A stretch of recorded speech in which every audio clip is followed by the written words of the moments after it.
우리가 아까 같이 함께 받들어 읽은 말씀은요, 우리가 너무 잘 아는 주님께서 우리에게 주시는 말씀입니다. 말씀의 배경은 이렇습니다. 예수님께서요, 십자가를 지시기 위해서요, 마지막으로 예루살렘에 입성을 앞두시고 제자들에게요, 자신의 죽음과 부활에 대하여 반복하여 말씀하십니다. 오늘 본문 이전에 세 번째 죽음과 부활에 대하여 제자들에게 말씀하십니다. 결국 예수님이 이 땅에 오신 이유와 그들의 선생이 되어서 그들에게 무엇을 가르쳐 주었고 또 무엇을 가르쳐 주고 싶은지에 대하여 분명하게 주님은 제자들에게 말씀을 하셨습니다. 그리고 제자들이 그 삶을 살기 원하는 간절한 예수님의 마음이 담겨 있습니다. 그러나 오늘 마가복음 10장 45절 이전 10장에 있는 후반절 말씀을 보면요, 야고보와 요한은 예수님의 그 소원, 예수님의 바람과는 오히려 반대로 한 사람은 예수님의 우편에, 한 사람은 예수님의 좌편에 앉게 해달라고 권력욕을 예수님에게 부탁하고 예수님께 기대하는 것을 말하고 있는 것을 보게 됩니다. 예수님의 정신과 예수님의 삶과는 먼 말과 행동을 하고 있는 모습을 오늘 45절 이전 말씀을 보면은 잘 보여주고 있는 것입니다. 섬김이 아니라 섬김을 받으려 하고요, 내가 죽고 다른 사람을 살게 하는 것이 아니라 다른 사람이 죽고 내가 살기만 바라는 그런 모습을 보게 됩니다. 예수님의 정신, 예수님의 삶과는 반대의 모습을 볼 수 있는 것입니다. 이런 제자들을 향하여 주님이 말씀하십니다. 내가 온 것은 섬기러 왔다. 내가 온 것은 목숨까지도 대속물로 주러 왔다. 라고 분명하게 제자들에게 말씀하십니다. 섬김과 대속이야말로요, 예수님의 정신과 삶입니다. 아름다운 겸손과 대속, 달리 말하면 성육신적 삶, 이것이야말로 예수님의 정신과 삶임을 우리가 기억하기 원합니다. 겸손이란 무엇입니까? 겸손은요, 다른 사람을 귀하게 여기고 높이는 마음을 우리는 겸손이라고 표현하는 것입니다. 그런데 재밌는 것은요, 사람마다 타고난 성품들이 있습니다. 어떤 사람은 좀 마음이 착한 성품이 타고난 분들이 있습니다. 그리고 어떤 분들은 또 넓은 마음을 갖고 계신 분들이 있다라는 것입니다. 반면에 어떤 분들은 굉장히 좁은 마음을 타고나게 갖고 계신 분들이 있고요, 어떤 분들은 덜 착한 분들이 있는 것입니다. 오전에 중고등부 학생들에게 너가 너를 봤을 때 너를 어떻게 생각하니? 너는 착한 것 같니? 안 착한 것 같니? 라고 질문을 던졌습니다. 어떤 대답이 가장 많이 나왔을 것 같습니까? 안 착하다가 거의 100% 안 착하다라고 생각을 하고 있는 것입니다. 자, 겸손을 이야기할 때요, 우리가 분명하게 접근해야 되는 방식은요, 내가 좀 성격이, 내가 좀 이해의 폭이, 나의 타고난 성향이 어떠하기 때문에 내가 겸손을 이야기하는 것이 아니라 나의 타고난 어떤 모습과 상관없이 이 겸손이란 것은요, 주님께서 우리에게 보여주신 정신이고 주님께서 살아내신 삶이기 때문에 내가 착하지 않더라도요, 우리는 겸손할 수 있습니다. 그리고 반면에 내가 넓은 마음을 갖고 있고 다른 사람과 비교해서 약간 착하다고 착한 성품을 갖고 있을지라도 겸손한 삶을 살지 못하는 사람이 분명히 있다라는 것입니다. 그렇기 때문에 나의 성향으로 겸손을 살아내지 않기를 바랍니다. 나의 성품으로 겸손을 살아내지 않기를 원합니다. 오늘 말씀하시는 겸손은요, 나의 어떠함 때문에 그 겸손을 하라는 것이 아닙니다. 철저하게 겸손은요, 배우는 것입니다. 철저하게 겸손은요, 예수님의 정신을 따라가는 것입니다. 철저하게 겸손은요, 예수님의 삶을 살아내는 것을 겸손이라고 말하는 것입니다. 그런 의미로 우리가 오늘 아름다운 겸손 이 말씀을 나누고 접근하기 원합니다. 다른 사람을 높이면요, 나는요 자동적으로 낮아지게 되어 있습니다. 그래서 겸손한 사람은요, 낮은 곳에서 하나님을 섬기고 또 반대로 사람을 섬기게 되는 것입니다. 하나님께서 왜 인간을 흙으로 만들었을까요? 하나님께서 저와 여러분을 흙으로 만들었지 않습니까? 왜 흙으로 만들었을까요? 답하시면 됩니다. 생각나는 대로 말씀하시면 됩니다. 왜 흙으로 만들었을까요? 네? 네. 네. 자, 저는 아주 감사합니다. 정확한 정답을 말씀하셨습니다. 무슨 소리인지는 제가 안 들리지만 정답입니다. 정확하게 아주 여러분들이 답해 주셨습니다. 왜 흙으로 만들었냐면 흙은요 가장 낮은 곳에 있는 것입니다. 가장 낮은 곳에서 만물을 살게 하는 것입니다. 만물을 살게 하는 물질입니다. 가장 낮은 곳에서 바로 겸손을 말합니다. 그 단어, 영어 단어의 뜻을 보면은 굉장히 재미있는 사실을 발견하게 됩니다. 앞에 보시면은 흙, 휴머스, 인간, 휴먼, 겸손, 휴머리티, 비슷한 관계에 있는 것이죠. 흙, 인간, 겸손, 뗄래야 뗄 수 없는 관계입니다. 겸손하여 세상을 섬기고 하나님을 섬기는 사람이 바로 하나님이 원하시는 사람입니다. 하나님은 그렇게 만드신 겁니다. 사람을. 하나님의 사람은요 아름다운 겸손의 사람들입니다. 그래서 겸손의 사람들 하면 여러분은 어떤 사람들이 떠오르십니까? 굉장히 다양한 사람들, 다양한 모습, 때로는 내 부모님이 떠오를 수도 있겠죠. 때로는 내 형제 자매가 떠오를 수도 있겠죠. 아니면 그 누군가. 제가 겸손을 떠올렸을 때 두 분을 짧게 소개하기 원합니다. 전에 아주 몇 년 전에도 한번 소개해드렸는데 장기려 박사입니다. 이분은요 1940년대에 10명도 안 되었던 의학 박사, 우리나라에 의학 박사가 10명도 안 되던 시절에 일본에서 의학 박사를 취득하신 분입니다. 출세의 길이 보장된 겁니다. 그 대학 교수의 길도 제안이 왔고요. 그 다음에 대전 도립병원 원장의 자리도 제안이 왔습니다.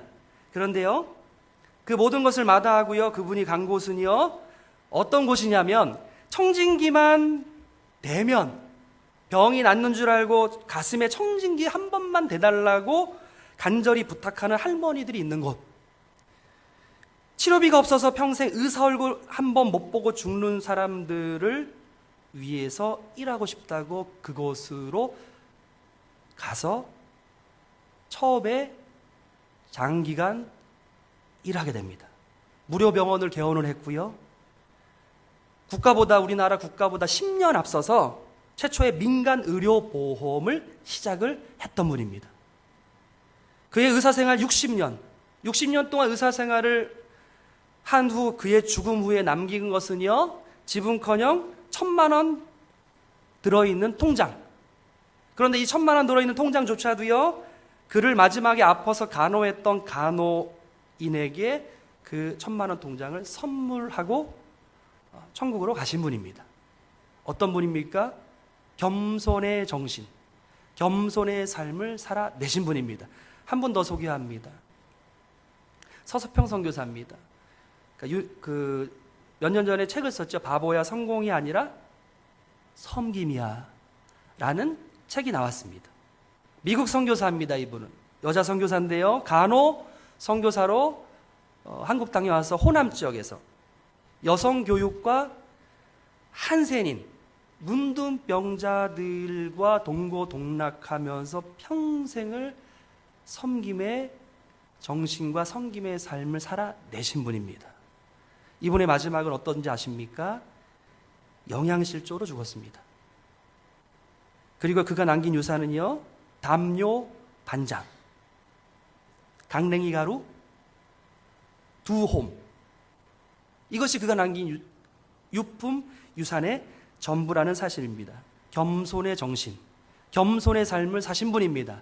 제가 소개하지 않은 분들 중에서도 우리 성도님들은 겸손의 삶을 사신 분들이 떠오르는 분이 분명히 있을 것입니다. 섬김을 받으려 함이 아니라 도리어 섬기려 하는 삶, 이것이야말로 바로 예수님의 정신과 삶의 모습인 것입니다. 마태복음 11장 29절의 주님의 말씀입니다. 우리 함께 읽겠습니다.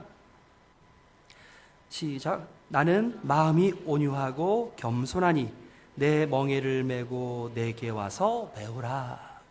아까 서두에 이야기했던 것처럼 여러분, 겸손은 나의 성품이, 내가 겸손을 살아낼 수 있기 때문에, 내가 겸손을 흉내낼 수 있기 때문에, 나의 태생적으로 나의 갖고 있는 성품은 그래도 겸손의 모습을 좀 갖고 있기 때문에 겸손한 것이 아니라 주님께서 말씀하십니다. 겸손을 배우라는 것입니다. 누구로부터요? 예수님의 정신, 예수님의 삶을 통하여서 그 겸손을 배우라고 말씀하십니다. 태어날 때부터 겸손의 삶을 살 수 있는 사람은 이 세상에 단 한 사람도 없습니다. 그런 의미에서요, 나의 성격이 어떻든, 나의 마음의 이해폭이 어떻든가 상관없이 저와 여기에 있는 모든 사람들에게 해당되는 말씀이 바로 아름다운 겸손의 삶을 배우라는 주님의 명령, 주님의 말씀을 기억하시기 바랍니다. 이 시간 예수님의 겸손을 배우라고 말씀하시는데, 겸손은 예수님의 성품이고 예수님의 삶이라는 사실입니다. 그렇다면 겸손의 반대는 무엇입니까? 교만입니다. 누구의 성품입니까? 사탄의 성품입니다. 그렇다면 우리가 왜 다른 사람들을 때로는 우습게 여길까요? 그리고 왜 가끔 우리는 가끔입니다. 하나님을 우습게 여기는 모습을 보일까요? 왜일까요? 겸손이 아닌 교만 때문입니다. 겸손이 아닌, 예수님의 성품이 아닌 교만, 사탄의 성품, 그것을 우리가 흉내내고 있기 때문에 때로는 우리가 다른 사람들을 우습게 여기고, 때로는 하나님조차도 우리가 신앙생활하면서 우리의 신앙과 삶을 통하여서 하나님도 하나님이 있는 듯 없는 듯 하나님 우습게 여기며 살아가는 경우를 우리는 간혹 볼 수 있습니다. 교만하기 때문에 저 사람이 나보다 부족해 보이는 것입니다. 교만하기 때문에 저 사람이 나보다 한 수 아래에 있는 것입니다. 교만하기 때문에 시기하고 질투하는 마음이 드는 겁니다.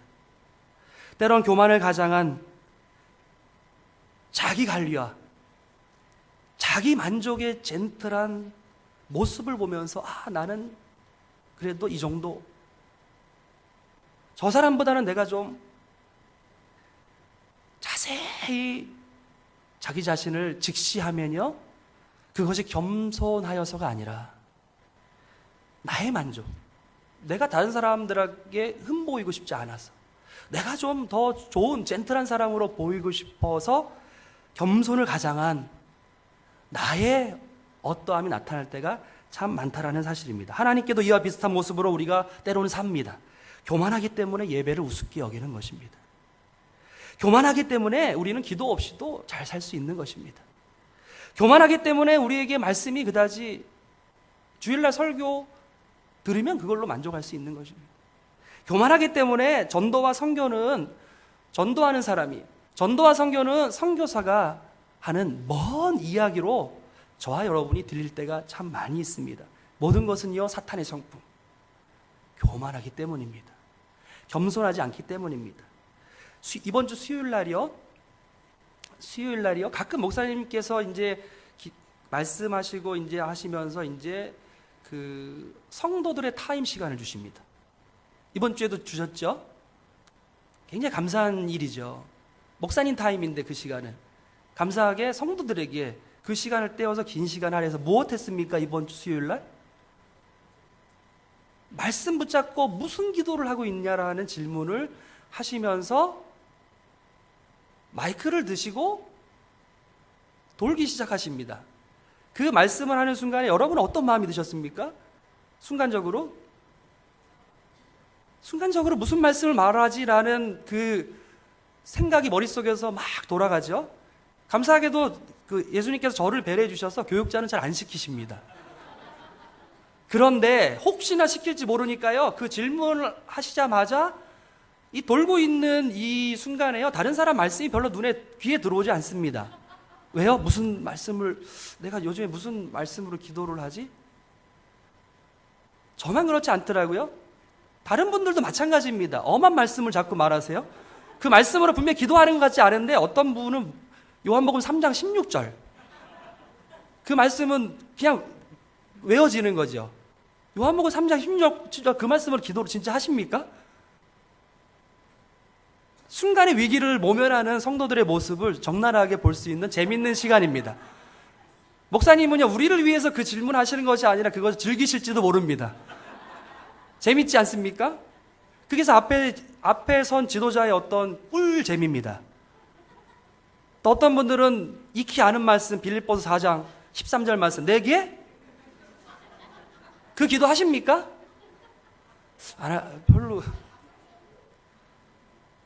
그리고 재미있는 한 친구가 호흡이 있는 자마다 여호와를 찬양하라 할렐루야. 그 기도를 정말 기도를 하는지 모르겠어요. 호흡이 있는 자마다 여호와를 찬양하라 할렐루야.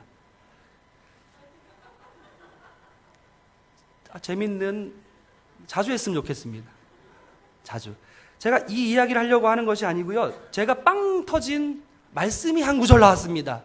저희 이제 저쪽 끝에서 이제 소망이를 이제 시켰는데, 소망이가 어떤 말씀을 이야기했냐면, 지극히 작은 자 하나에게 한 것이 곧 내게 한 것이니라.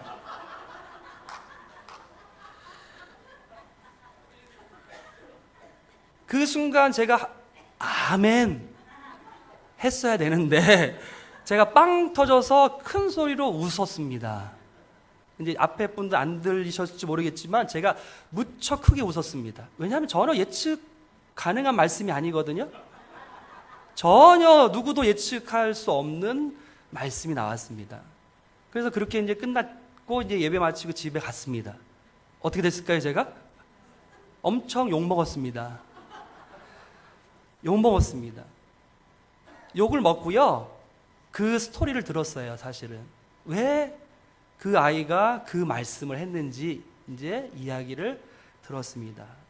그 3일 전 주일 중고등부 예배 때 앞에서 이제 찬양팀 하면서 카온을 치면서 예배를 드리는데 문득 하나님께서 어떤 마음을 주셨냐면, 내가 뭐길래 그 어떤 그 어른의 모습이 조금 부족해 보이고, 누가 봐도 부족해 보이고 조금 좀 생뚱맞은 그런 막 이렇게 질문이나 생뚱맞은 뭐 그런 하는 분을 우습게 여기는 마음이 있었나 봅니다.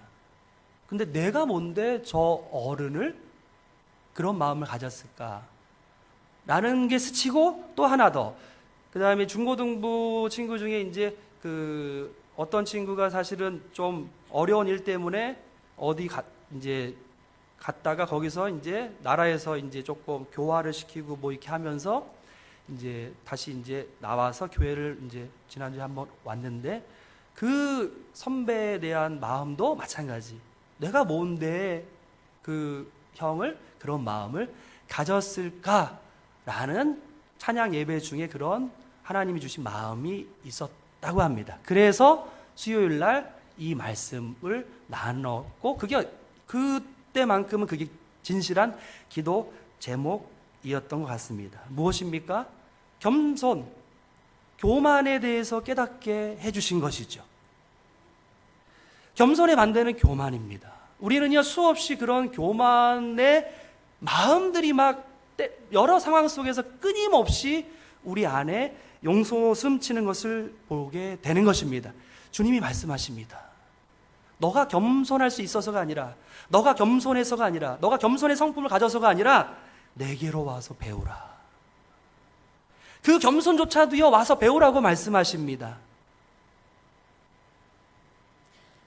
선생님들은요, 조금 부족해도 조금 이렇게 잘 못 따라도 배우려고 하는 사람에게는요, 선생은 아낌없이 주고자 하는 마음이 바로 선생의 마음입니다.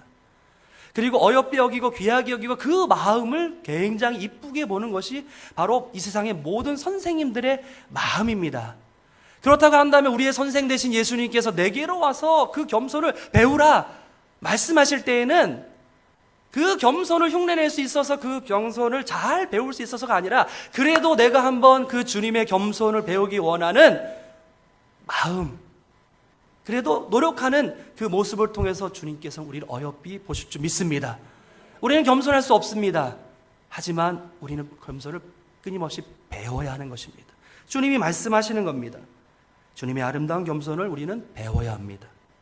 겸손해야 우리는 섬김받기보다 마가복음 10장 45절의 말씀처럼 섬기려 하는 마음을 갖게 되는 것입니다.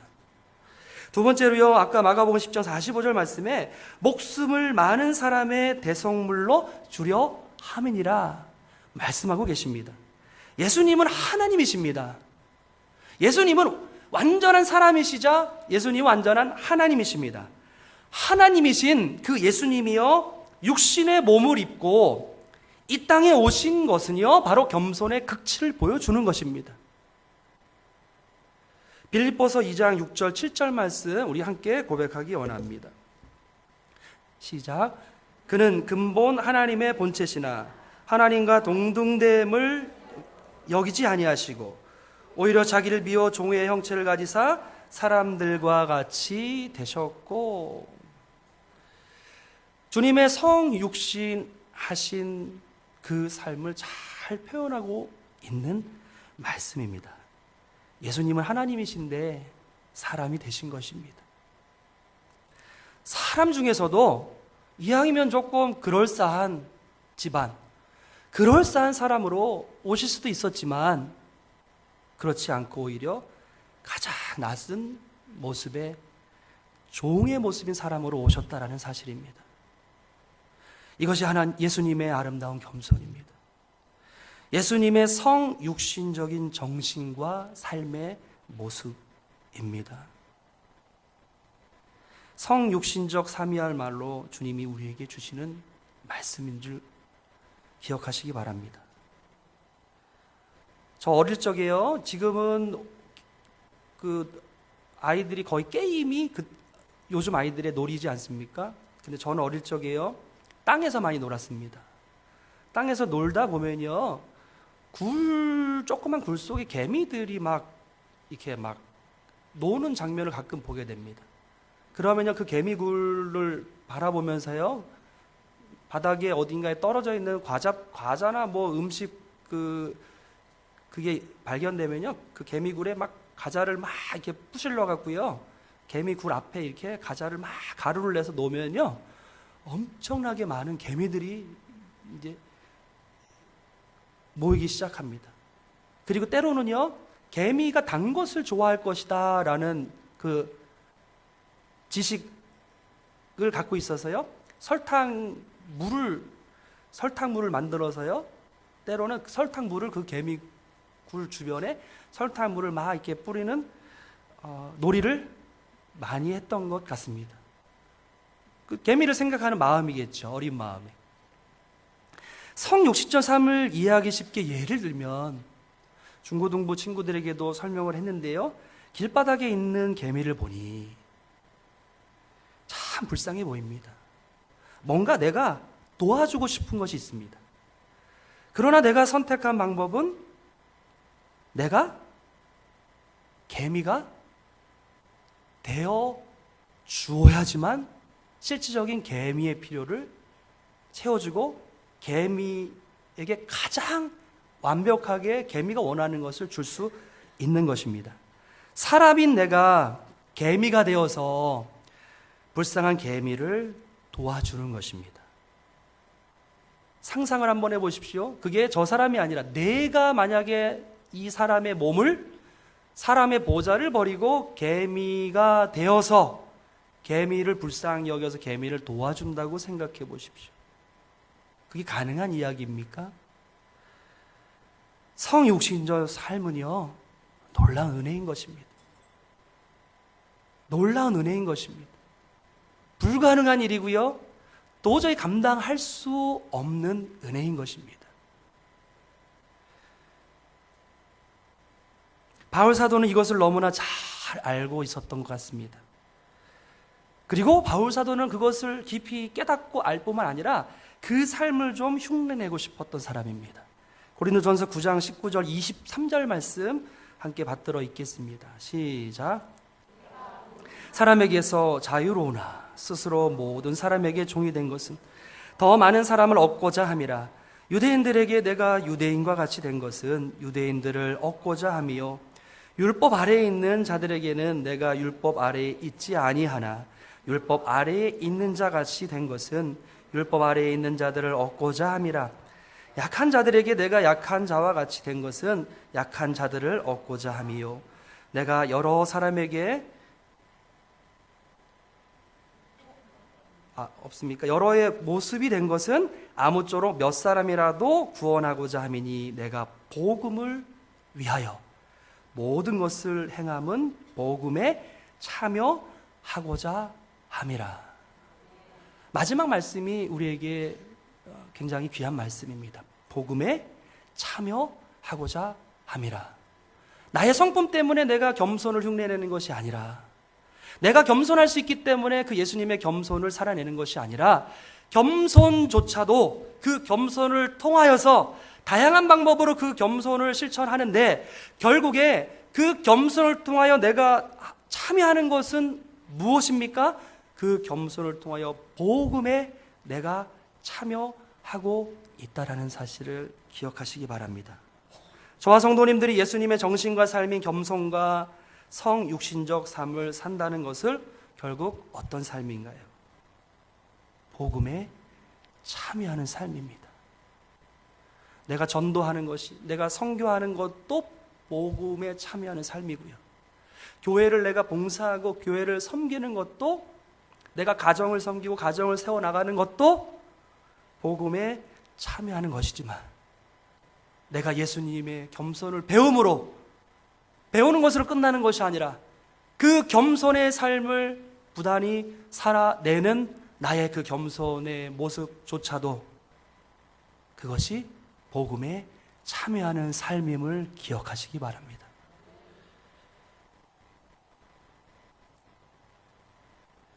해외 선교원금 작정하는 일도 마찬가지라고 생각이 듭니다. 겸손과 성육신적 삶으로 복음에 참여하게 되는 것입니다. 특별히요, 아까 선교회 임원분들이 특송을 해주셨습니다. 선교회 일도 마찬가지입니다. 사실은 매년 연말에 이제 선교회 임원들이 어떻게 이제 정해졌는지 제가 이제 물어보는 위치이기 때문에 이제 물어보는 일들이 많습니다. 그러면 그렇게 유쾌하지 않습니다. 그러니까 제가 기분 나쁘다는 말씀이 아니고요, 유쾌하지 않습니다. 아름답지 않습니다. 그게 우리의 관례가 됐고요, 우리의 습관이 되었습니다. 억지로 이제 떠넘겨 받은 것이죠. 그러니까 때로는 선교에 이제 불키는 일들도 있는 것을 보게 됩니다. 서로 떠넘기기식으로 하는 모습들을 보게 됩니다. 우리는 서로 다 이해하고 있기 때문에 그게 문제되지 않지만, 오늘 말씀을 나누면서 말씀에 비추어서 선교의 일도 마찬가지입니다. 단순히 돈을 걷고 공지사항을 전달하고 야유회를 계획하는 것이 아니라, 그러면 짜증나죠. 그거는 그냥 일이죠. 그것이 아니라 이것이 예수님의 정신인, 예수님의 삶인 겸손을 배우는 과정이라고 한번 생각해 보면 조금 달라지지 않을까 생각이 듭니다. 그것이 바로 성육신적 삶을 실천하는 것이고요, 더 나아가서 바울의 고백처럼 복음에 동참하는 일입니다. 우리가 그럴싸한 거창한 것으로 우리가 복음에 동참하기는 쉽지 않습니다. 이미 저희들의 또 연령대가 굉장히 높습니다. 그렇기 때문에 할 수 있는 것 해야 됩니다. 하기 쉬운 것 해야 됩니다. 선교의 일도 마찬가지입니다. 우리가 그냥 하는 것이 아니라, 오늘 임원들이 많이 나오셨기 때문에 특별히 말씀을 나누면서 이것을 언급하는 것입니다. 선교의 일도요, 예수님의 정신과 삶인 겸손을 배우는 과정으로 복음에 동참하는 일로 여기시고 선교의 활동을 한다면 2020년 선교회도 더 기쁘고 더 즐거운, 더 행복한 선교회가 되지 않을까 생각이 됩니다. 우리가 꼭 기억해야 할 것이 한 가지 있는데요, 겸손은요 그냥 되어지지 않습니다. 지금 이렇게 말씀 듣는다고 해서 이 주제를 한번 생각했다고 해서 겸손할 수 없습니다. 겸손의 삶을 살 수도 없습니다. 성육신적 삶은요 그냥 사라지는 것이 아니기 때문입니다. 신명기 8장 2절 말씀 우리 함께 받들어 읽겠습니다. 시작. 여호와께서 이 40년 동안에 너를 광야길을 걷게 하신 것을 기억하라. 이는 너를 낮추시며. 하나님께서 이스라엘 백성들을 고난의 광야로 인도하신 이유가 잘 설명되어지고 있습니다. 40년 동안이야 뺑뺑뺑뺑뺑뺑 광야를 돌게 하신 이유 무엇입니까? 고난 앞에 교만한 사람은 없습니다. 어려움 앞에 교만할 수 있는 사람은 없습니다. 겸손과 성육신적 삶을 살아갈 때 찾아올 수 있는 고난 앞에서, 어려움 앞에서 꼭 기억하시기 바랍니다. 나를 낮추시는구나. 나를 겸손하게 만드시는구나. 선교에 임원을 하시다가 찾아오는 고난 앞에서 어떤 고백을 하시겠습니까? 마지막으로 겸손과 성육신적 삶의 결과를 또 하나님께서 말씀하십니다. 바울을 통해서 말씀하시는데요. 빌립보서 2장 9절 10절 말씀 받들어 읽겠습니다. 시작. 그를 지극히 높여 모든 이름 위에 뛰어난 이름을 주사 하늘에 있는 자들과 땅에 있는 자들과 땅 아래에 있는 자들로 모든 무릎을 예수의 이름에 꿇게 하시고. 예수님의 승화를 잘 표현하고 있는 말씀인데요. 예수님이 망가진 것처럼, 예수님께서 실패하신 것처럼 다 봤지만 결국은 예수님이 모든 이름 위에 뛰어난 이름을 갖게 하신 것처럼 겸손과 성육신적 삶이야말로 예수님의 정신과 삶일 뿐만 아니라 결국 예수님을 하나님께서 높여주셨듯이 저와 성도님들을 높여주시는 축복의 통로가 되는 줄 믿습니다.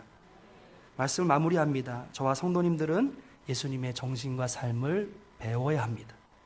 그리고 그렇게 살아야 합니다. 예수님의 정신과 삶은 바로 성육신적 삶을 살게 하는 아름다운 겸손인 것입니다. 함께 기도하시겠습니다.